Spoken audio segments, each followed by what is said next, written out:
Le Premier ministre Daniel Cablon-Duncan est à Davos en Suisse pour le Forum économique mondial. Il nous dresse le bilan de ce forum et ce sera avec Alexis Ouedraogo, notre envoyé spécial.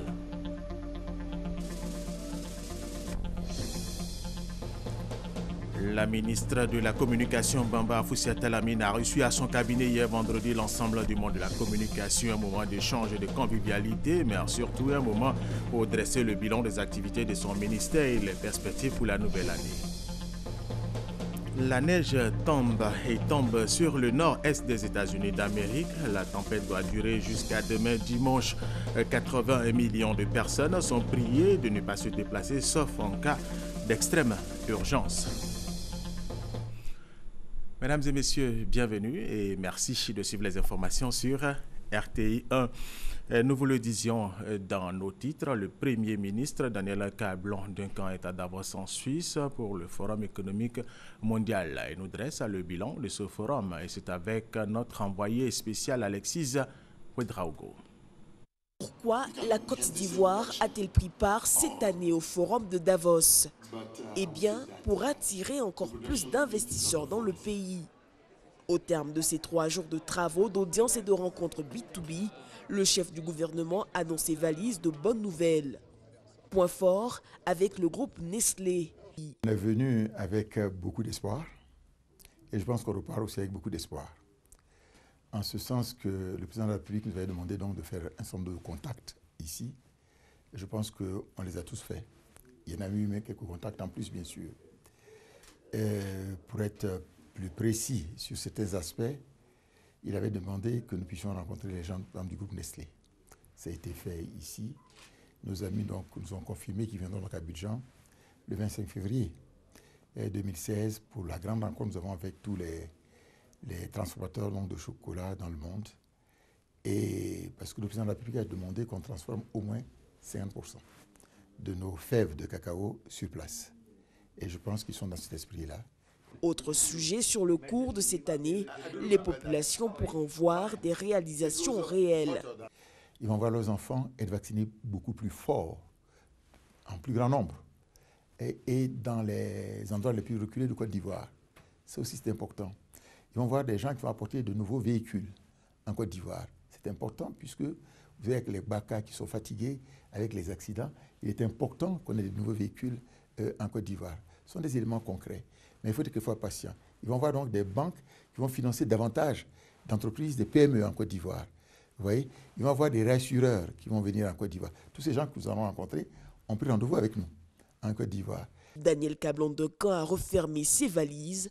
Il rentre sur Abidjan ce soir. Restons avec Alexis Ouedraogo, notre envoyé spécial à Davos en Suisse, qui nous parle maintenant du dernier jour de ce forum. Les systèmes alimentaires mondiaux. Voilà un thème qui a intéressé la Côte d'Ivoire au Forum économique mondial de Davos. Comment garantir aux populations les ressources alimentaires suffisantes et aux producteurs la rentabilité de leur production? Daniel Cablon-Duncan a pris part à une rencontre sur le sujet. Il s'est agi de faire des propositions. Les questions qu'on a évoquées ici sont des questions importantes comme celle de la conservation des produits agricoles parce que un peu partout, on l'a entendu, 30% de la production agricole est perdue. Comment faire en sorte qu'il y ait moins de pertes? Il y a des solutions qui ont été proposées. Donc il y a des éléments concrets qui sortent de ces rencontres et doivent être poursuivis par la suite. Au terme de ces travaux, le chef du gouvernement a eu à son hôtel une séance de travail avec le secrétaire général de l'Union internationale des télécommunications. L'institution a salué les progrès de la Côte d'Ivoire en matière de vulgarisation des TIC. On a discuté les projets pour renforcer notre coopération. Donc je voudrais Côte d'Ivoire comme un bon exemple de développement de TIC dans le continent africain. Autre point fort de cette dernière journée du Forum économique mondial, le dîner autour du thème « Repenser l'Afrique ». Il nous faut une vision, il nous faut, disons que de la volonté politique, il nous faut de l'intégration, il nous faut éduquer nos populations de manière à aller vite vers le développement. J'ai indiqué tout à l'heure que quand on lit ce que le président Alassane a indiqué dans sa vision pour la période 2016-2020, on trouve tous ces éléments là-dedans. et notamment le rôle donc, des jeunes et des femmes. Chefs d'État africains, présidents d'institutions financières et hommes d'affaires ont lancé un appel à l'unité du continent pour faire face aujourd'hui plus que jamais au fléau du terrorisme. Et toujours en économie, sachez que la croissance mondiale piétine. Le Fonds monétaire international met en garde l'ensemble des pays et surtout les pays émergents face à l'ébranlement possible de l'économie du monde. On en parle avec Adama Kamagate et Thomas Gesabi. Visibilité trouble, voire rouge, que celle des bourses mondiales depuis ces derniers mois. De quoi inquiéter le Fonds monétaire international qui baisse de 0,2 sa prévision de croissance pour 2016. Pour le FMI, cette baisse de forme de l'économie mondiale s'expliquerait par le ralentissement de l'économie des pays en voie de développement et celui des pays émergents, tels le géant chinois, mais aussi l'afflux de migrants et de réfugiés. Les flots de réfugiés venus de Syrie et d'Irak font porter de lourds fardeaux sur les pays voisins et se déversent en Europe, déclenchant la discorde politique au sein de l'Union européenne et menaçant son fonctionnement actuel de libre circulation des travailleurs. Toujours dans ses inquiétudes, l'institution monétaire internationale évoque la gestion de cours de matières premières et du baril de pétrole en chute libre en ce moment. Si les nations émergentes et celles en voie de développement qui totalisent plus de 70% de croissance mondiale déçoivent pour le moment, il reste tout de même de quoi espérer. Les États-Unis construisent leur remontée progressive quand la zone euro se relève peu à peu et voit sa prévision en hausse. L'Afrique subsaharienne, quant à elle, devrait mieux se porter avec une croissance attendue de 4% en 2016. Autre information dans cette édition, la Côte d'Ivoire abritera les travaux de la 58e commission de l'Organisation mondiale du tourisme pour l'Afrique au mois d'avril prochain. L'accord a été signé à Madrid entre la Côte d'Ivoire représentée par le ministre du Tourisme Roger Kakou et le secrétaire général de l'OMT Taleb Rifai, et cela en marge de la Foire internationale du tourisme de Madrid. Vénance Emmanuel. C'est la Côte d'Ivoire qui va abriter la 58e commission de l'OMT, l'Organisation mondiale du tourisme pour l'Afrique, du 19 au 21 avril prochain à Abidjan, pour matérialiser l'approbation de l'organisation pour la tenue de cet événement en terre ivoirienne. Un accord est signé entre le ministre du Tourisme et le secrétaire général de l'OMT, Taleb Rifai. Nous sommes prêts forcément à recevoir cet événement à Abidjan. La confiance qui est placée en la Côte d'Ivoire par l'OMT pour l'organisation de cette conférence, ça montre que la Côte d'Ivoire est de retour. Ceci bien sûr grâce aux efforts du chef de l'État, son Excellence Alassane Ouattara, et également aux efforts du gouvernement. À cette rencontre seront présents tous les ministres africains du tourisme, les représentants des ministres du tourisme des autres continents et plusieurs experts de l'OMT avec à leur tête le secrétaire général de l'organisation. Avant la signature du dit accord par les deux personnalités, Jean-Marie Sommet, directeur général de Côte d'Ivoire Tourisme, a donné un aperçu de ce que la Côte d'Ivoire a comme potentialité touristique et infrastructurelle à travers une présentation fort appréciée. Quant au panel du 7e Forum touristique sur les investissements et les opportunités d'affaires en Afrique animé par le ministre Roger Kakou et ses homologues du Ghana et du Zimbabwe, tous les experts du tourisme étaient unanimes. L'Afrique dispose d'énormes potentialités qu'il faut exploiter. Cependant, le tourisme pouvant être le moteur de son développement socio-économique, un accent particulier doit être mis sur le développement des infrastructures. Deuxième grand titre de cette édition, la ministre de la Communication, Bamba Afoussiata Lamine, a reçu à son cabinet hier vendredi l'ensemble du monde de la communication, un moment d'échange et de convivialité, mais surtout un moment pour dresser le bilan des activités de son ministère et les perspectives pour la nouvelle année, l'année 2016. Les organisations du secteur ont profité pour faire part de leurs principales préoccupations. Franck Quadio. Le monde de la communication autour de la tutelle, échange, bilan des 4 dernières années et perspectives. Mais avant de planter le décor, des préoccupations Au nom des associations professionnelles de l'audiovisuel, le président de l'Union des radios de proximité note quelques défis à relever. La libéralisation du secteur audiovisuel en Côte d'Ivoire. En effet, cette libéralisation favorisera l'expression plurielle, gage d'un environnement démocratique renforcé. La question de la loi de 2014 portant révision de la presse en ligne, les réformes au sein des structures sous tutelle relayées par la directrice de l'AIP. De nombreuses attentes pour lesquelles la tutelle dit travailler depuis 4 ans. Le cas de la RTI, par exemple. Le président a bien voulu réhabiliter les 26 centres émetteurs de la RTI, ce qui a fait passer le taux de couverture du territoire national de 35% en 2011 à 96% en 2014 pour la télévision et de 45% à 98% pour la radio sur la même période. Bamba Afoussiata Lamine a aussi relevé les efforts en faveur du développement de la presse, notamment la subvention de l'État à travers le fonds de soutien pour le développement de la presse. Nous avons l'affectation par cette structure aux entreprises de presse privées de 2,751 milliards de francs CFA au cours des 4 dernières années.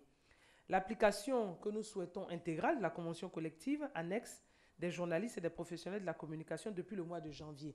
Même si ce n'est pas toutes les entreprises qui en bénéficient de presse, nous allons regarder cela de très près cette année.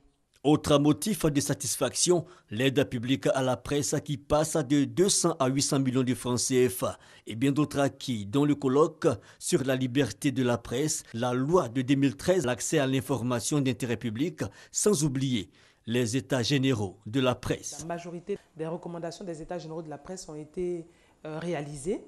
Il nous reste simplement la loi donc sur la presse, et également la loi sur la communication audiovisuelle, qui sont en état d'enrôlement actuellement au secrétariat général du gouvernement. Un bilan, mais aussi des perspectives. La révision donc des lois jumelles de 2004, l'achèvement de la transition vers la télévision numérique de terre, la libéralisation de l'espace télévisuel, la couverture de l'Asie par la RTI afin de permettre aux Ivoiriens qui y vivent de suivre l'actualité de leur pays, la réflexion sur l'aide publique à la presse et l'extension du SMIG au personnel des radios rurales et de proximité. De quoi entrevoir pour la presse une année 2016 sous de bons auspices, cadeaux et échanges de bons procédés ont aussi rythmé cette rencontre qui a suscité quelques réactions. Ce que nous retenons en tant qu'acteurs, surtout de la presse numérique, c'est la prise en compte de la presse numérique dans la mouture de la loi de 2004 qui est en voie d'être amendée et modifiée. Il faut mener vraiment la réflexion pour ne pas que nous soyons des éternels assistés. Voilà. Et il faut faire aussi en sorte que nous soyons de vraies entreprises de presse qui pourront relever les défis futurs. Une rencontre riche en enseignements, tous ont été invités à une autocritique sans concession pour un meilleur développement du secteur. Allez, toute autre chose à présent et parlons de défense. Le ministre de la Défense, Alain Donvaï, était à l'état-major général des forces républicaines de Côte d'Ivoire. Pour sa première visite en cette qualité, Alain Donvaï s'est entretenu avec le grand commandement des forces de sécurité et de défense. Témoin Abou Sanogo pour RTI 1. État-major général des forces républicaines de Côte d'Ivoire. Première visite du ministre auprès du président de la République chargé de la défense aux forces de sécurité et de défense.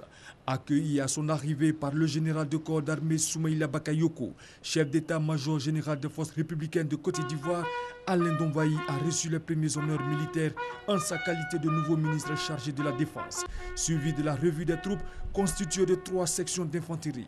Ces honneurs marquent le début d'une série d'honneurs qu'il recevra dans l'exercice de ses fonctions chaque fois qu'il franchira une enceinte militaire.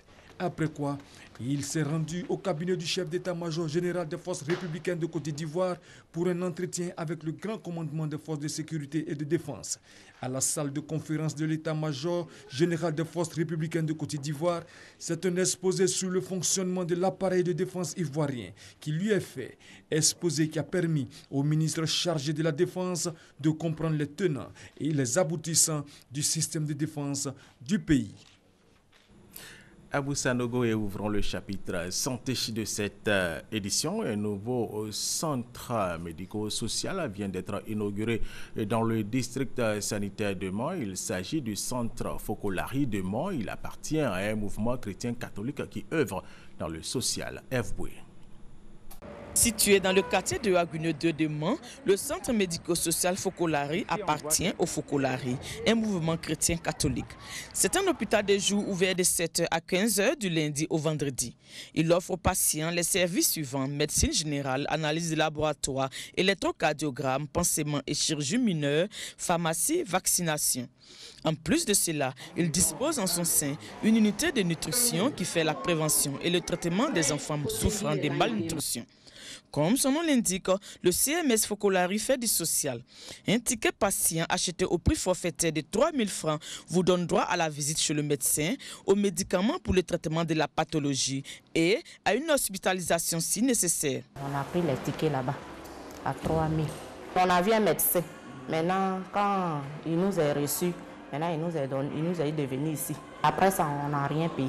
À part cela, le patient devra débourser de l'argent pour des examens de laboratoire s'ils lui sont prescrits.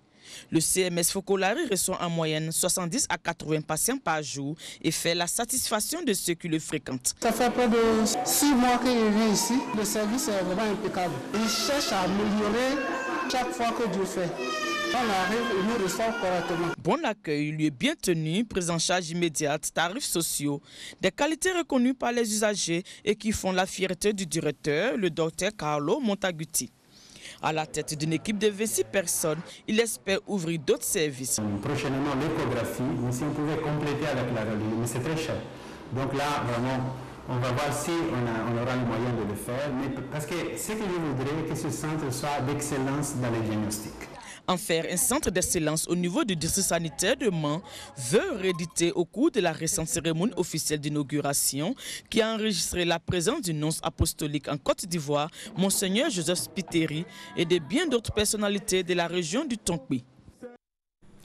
Les transports en commun et gares routiers transformés en pharmacie en Côte d'Ivoire. Des délégués médicaux d'un autre genre vendent à la criée des médicaments traditionnels sans lien apparent avec la médecine. Ils proposent aux voyageurs des remèdes miracles. Fidèle Aigné, Serge Koulia. Bonjour à tous. Voilà, tout d'abord, je vous souhaite un bon voyage. Cette scène, les voyageurs en partance pour les villes de l'intérieur du pays la connaissent bien. C'est très souvent que les vendeurs à la criée se relaient dans les véhicules de transport pour leur proposer des médicaments traditionnels aux vertus supposées curatives. Ousmane fait partie de ces délégués médicaux d'un autre genre. On voit un peu de tout. Ce qui est traditionnel, ce qui est moderne chinois. Puisqu'on n'a pas fait une grande étude en médecine, pouvoir exprimer ça ailleurs, ce qui fait qu'on vend ça dans les cas tout simplement. L'hémorroïde, la carie dentaire, tous les maux trouvent leur remède avec ces commerçants. Des médicaments appréciés diversement par les consommateurs. Il y a des fois, ça nous fait du bien. Mais il y a des fois aussi, les paroles aussi, quand on entend, on prend aussi, ça fait rien. La pâte qu'ils vendent, c'est très bon parce que j'avais des problèmes de dents.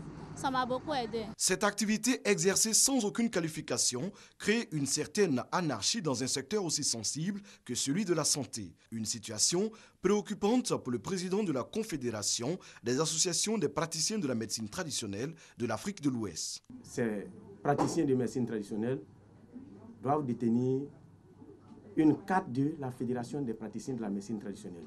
Celui qui se promène avec les médicaments de grâce, qu'ils aient une autorisation avant d'aller sur les lieux. Les médicaments vendus à la criée dans les cars ou gares routières peuvent avoir des conséquences dramatiques sur la santé des populations. Les spécialistes en appellent à la prudence. Cette décoction, il y a plusieurs substances qui sont dedans. Et donc ces substances-là sont nocives pour notre organisme, ça peut avoir un impact sur notre foie. La seule manière de pouvoir se soigner, c'est à l'hôpital, à la pharmacie.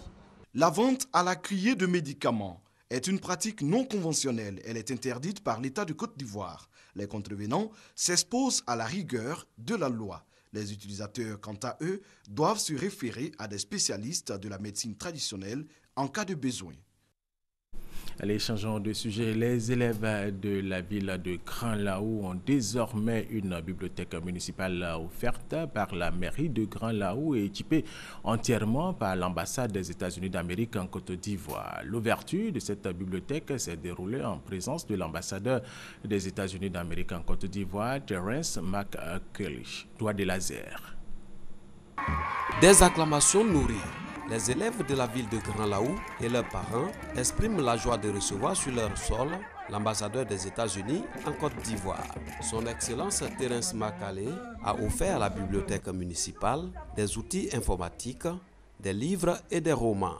La valeur du don, 7 millions de francs CFA. Un appui pour aider à l'éducation des jeunes et des enfants de la localité. La lecture des ouvrages de cette bibliothèque permettra d'avoir une jeunesse responsable et de véritables acteurs du développement économique et social. Cette bibliothèque pourra contribuer grandement à la réconciliation et à la renaissance de la cohésion sociale véritable dans la région de Grand Lahou. Au nom des populations de Grand Lahou, le maire de la ville, Diajan, a exprimé à l'ambassadeur des États-Unis en Côte d'Ivoire les vifs remerciements pour le geste de générosité. L'activité que nous réunit ce matin est un pas important du programme de gouvernement du président Alassane Ouattara. L'éducation et la formation. On ne peut pas assurer l'avenir d'un peuple si les conditions ne sont pas créées. Quelle immense joie! Les élèves ne peuvent que se réjouir. Je suis très content car cette bibliothèque va contribuer à l'amélioration de mes connaissances et à pouvoir m'ouvrir aussi sur d'autres horizons. La jeunesse, à pouvoir naviguer, à être encore mieux instruit. Donc je suis très contente. La bibliothèque municipale a coûté 20 millions de francs CFA à la mairie de Grand Lahou pour les travaux de réhabilitation. Elle comporte également une salle de la maternelle pour les tout-petits. 1615 élèves des classes primaires de Saint-Fray. Nous sommes dans la région de la Maraoué. Ces élèves ont reçu le jugement supplétif. C'est un don de l'organisation non gouvernementale Amour. Objectif, donner une identité à ces élèves pour le bon déroulement de leurs études. Honorine Kakoubla, Anigori. La cérémonie de remise de jugement supplétif de l'ONG Don d'Amour concerne 1615 élèves du primaire du département de Saint-Fray. Mais c'est plus de 4000 jugements qui ont été délivrés depuis 2014. C'est une très grande joie qui va nous, dans la mesure où c'est une épine que l'ONG Don d'Amour, en collaboration avec la justice, vient offrir des jugements supplétifs à des enfants qui jusque-là avaient des problèmes pour aller à l'école par faute d'extrait d'acte de naissance. Je crois que ça va tout droit dans les recommandations de Madame la ministre qui nous disait que tous les enfants doivent aller à l'école. Or, il faut un extrait d'acte de naissance pour aller à l'école. L'ONG parcourt tous les hameaux du département pour recenser les populations qui n'ont aucun document administratif. L'opération se poursuit.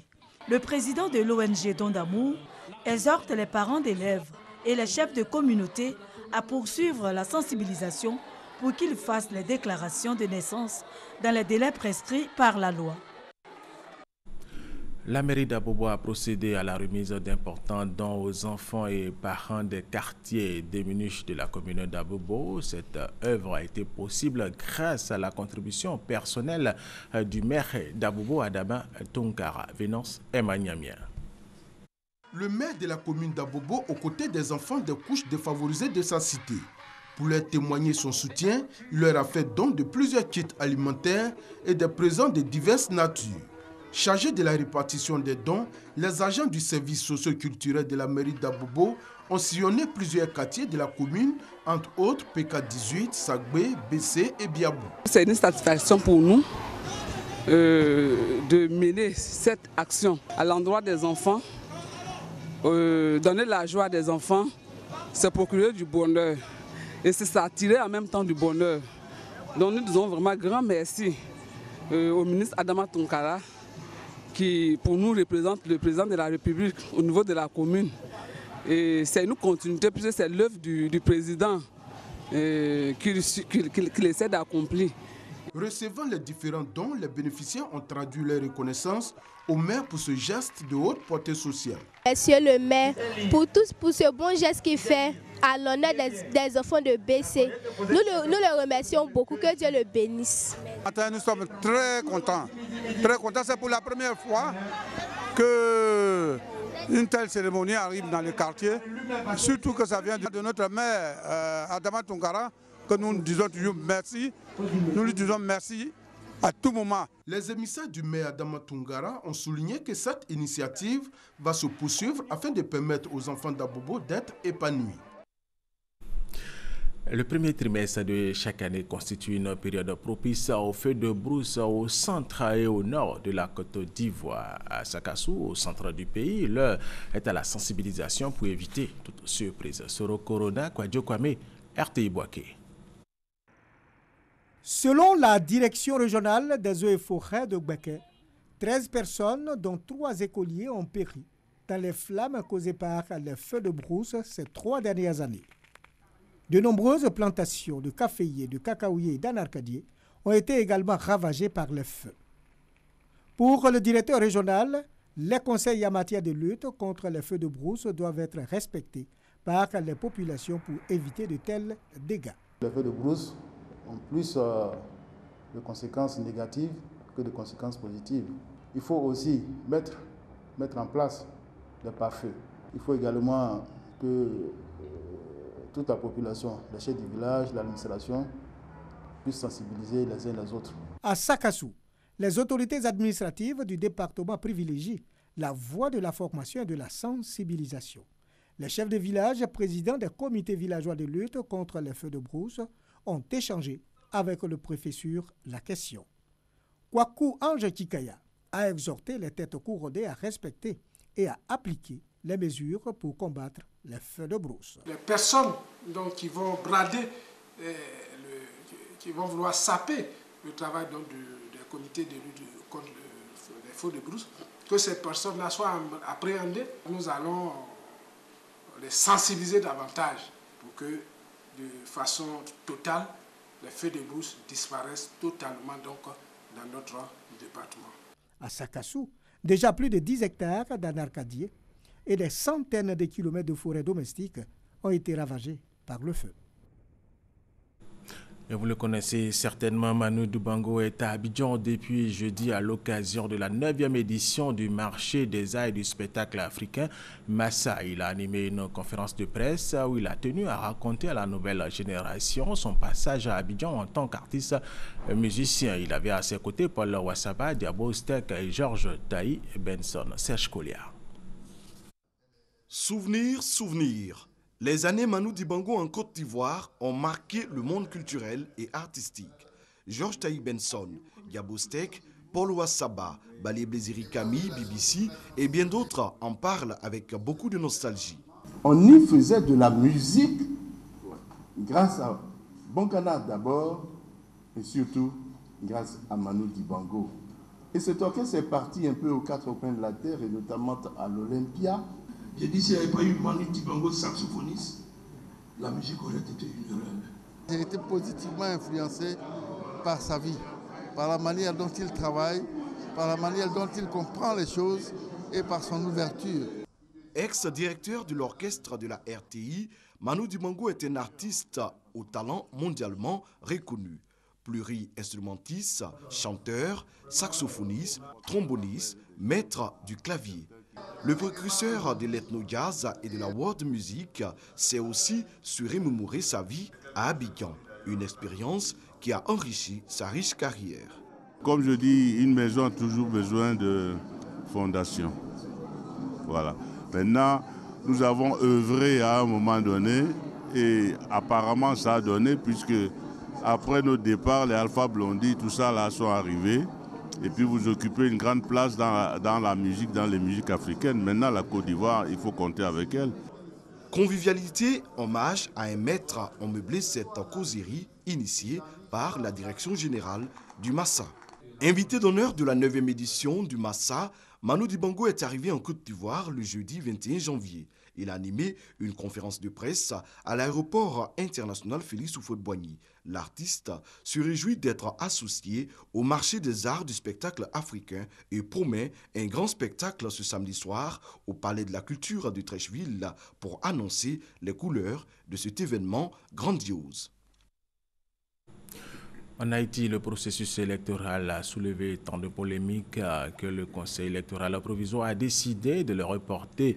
Il n'y aura donc pas d'élection demain. Le candidat de l'opposition, Jude Célestin, arrivé en deuxième position, avait déclaré lundi ne pas vouloir participer à ces consultations qu'il qualifie de farce ridicule. Son retrait et les violences ont poussé le Conseil électoral provisoire à reporter les élections présidentielles et législatives en Haïti.